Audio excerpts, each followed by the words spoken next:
Yeah, anyways, so what do you want to do for movie night? I don't know, I'm kind of in the mood for something that came out between like 2005, 2007, animated preferably. Let's see, we got Madagascar, you know, the lions and the penguins, you know? Oh, nah, I'm not really in the mood. No? Alright, well, we got Happy Feet, the one with the dancing penguins. What about that? No, I'm not feeling it, no.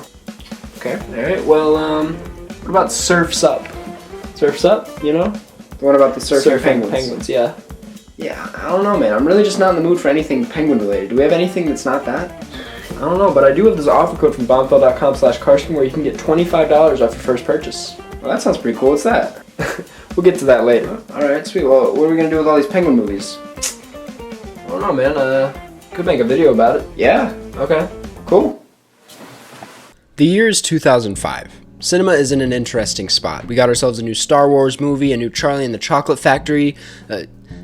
Things are looking really interesting, but in the midst of all this chaos, we are delivered with a documentary that drove people nuts. It was called March of the Penguins. A few weeks prior to its release, a small film known as Madagascar is brought to the surface. This film was loved by children all over the place, myself included, and while it had quite the star-studded lineup, people were crazy about the penguins. 1 year later, we are now in 2006. Cinema is really ramping up. We got The Departed, Little Miss Sunshine, Borat, Children of Men, and suddenly, Happy Feet. A movie so bizarrely deep that was directed by frickin' George Miller, yes, the Mad Max director, about, get this, dancing penguins. Doesn't seem too crazy? Well, then we fast forward to the year 2007. Juno, No Country for Old Men, There Will Be Blood, Ratatouille, and holy shit, Surf's Up. A movie about surfing, wait for it, penguins. From 2005 to 2007, Hollywood clearly got pretty into penguins, and it hasn't necessarily slowed down. May I remind you, we did get a Happy Feet 2. The Penguins of Madagascar got their own movie, which was creatively titled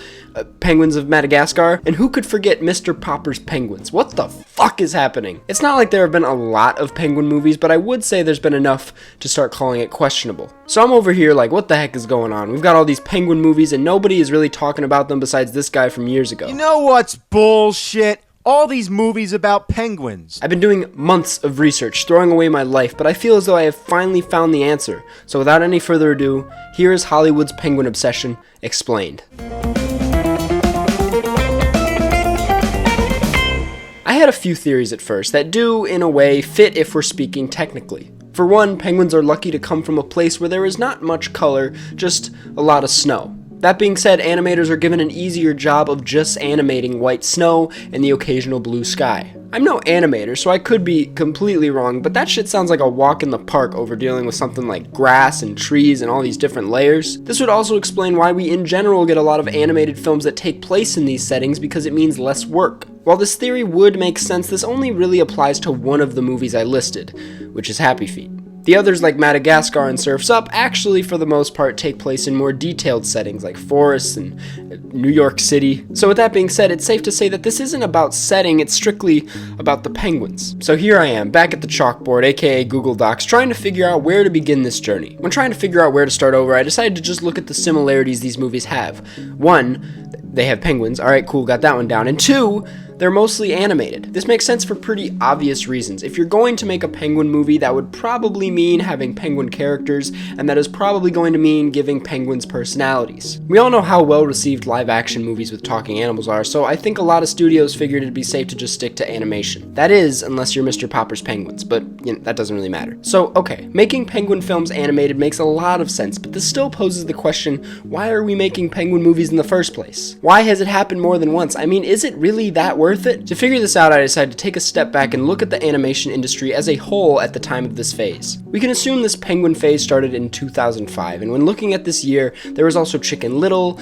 Valiant, yes, Valiant, one of the most forgettable movies of all time. And now I know what you're thinking, Karsten, those ain't penguins, those are just birds, and I'm well aware. What I'm saying is we got a lot of bird movies. Come to think of it, the animation industry has been having a weird obsession with birds. Looking back at it, we got Donald Duck, Daffy Duck, Tweety Bird, Foghorn Leghorn, even up today we got like Rio and freaking Kevin. So with all that being said, I started to wonder, maybe it's not penguins that Hollywood is obsessed with, maybe it's just birds in general. But then I was like, that may be true, but snap out of it, Karsten, this video is about penguins. I do think that birds play into this weird obsession though. Again, if we're gonna look at the animation industry as a whole, these movies love making humans fly. And it makes sense because flight is a fantasy that everyone has had at one point, whether it be flying cars or just doing it yourself. Countless animated movies have taken advantage of this desire as a way of doing their best to satisfy the dreams of so many children. It's a fantasy that can only happen within airplanes or, if you are, get ready, a bird. The big conflict here is why would society then latch on to penguins of all birds if they are one of the only birds that can't fly? Well, there's a few answers for that. My first answer is speaking from a more technical standpoint. Again, penguins compared to other birds are relatively simple in terms of design. Their wings aren't flapping all over the place, they don't have extremely long feathers, they're just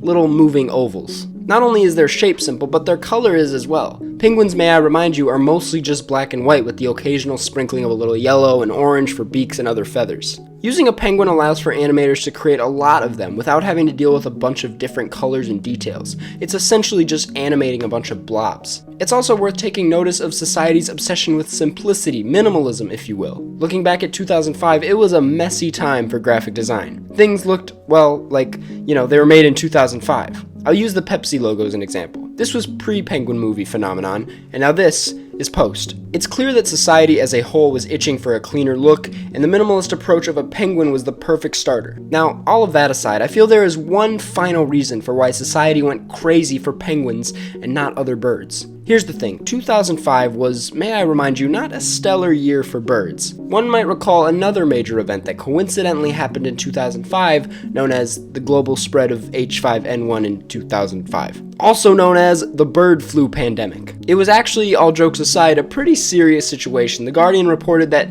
it could have killed over 150 million people. The point I'm trying to make here is that the birds and humans are not alike. If anything, at this point in time, we're enemies. It's a natural connection that was broken apart by this flu. The interest in birds is still there for all the reasons I listed earlier, but with the bird flu killing millions, it's hard to find any connection to these creatures. To establish some relatability, you would need to take out flying, the great power birds have over humans. If only we had birds that didn't fly. Oh wait, penguins. That's right, folks. By introducing penguins into cinema, the world instantly fell in love because finally we were able to relate to our leaders. It was a form of the gods we've always wanted to aspire to be, but were never able to relate to until penguins. It's no wonder we got penguin movie after penguin movie after penguin movie because not only was it the figure that society needed, but I mean, just look at how cute they are. And honestly, that's about it. So there you have it, folks, a long answer for a very simple addition to the film industry that not enough people seem to be talking about. I hope you learned a thing or two, and god damn it, they're making another one. As you may have noticed in the beginning, this week's episode has been sponsored by Bombfell. I'm pretty excited about this. Bombfell is a service that sends curated outfits personalized just for you straight to your door. Don't worry, this isn't like an AI robot situation either. Every single article of clothing that you get was actually picked out by a personal stylist. And don't worry, you get complete control over it. If you have a part of your outfit that you feel doesn't exactly fit your style, within the first 48 hours they will put together a new order to send to you that will work hopefully a lot better. My stylist, Michael, who is, just look at this sweater. What a great guy. A part of this process that I thought worked really well was the fact that Michael was able to email me beforehand and send me the clothes that he thought would suit me well. And as we can tell, they worked out pretty perfectly. He nailed it first try and got me an outfit that fits me exactly how I want it to. It's casual, but it's also like, hey, I'm not here to play no games, you know what I mean? You have 7 days to let Bombfell know which pieces of your outfit you want to keep and which you might want to send back. The cool part about this is that the more that you keep, the more that you save. But the even cooler part about this is that because I love you people so much, I got a discount for you. If you go to bombfell.com/Karsten, that's BOMBFELL.com/KARSTEN, you can get $25 off of your first purchase. Thank you guys so much for watching. Make sure to check out Bombfell at the link in the description, and I will see you guys in the next one.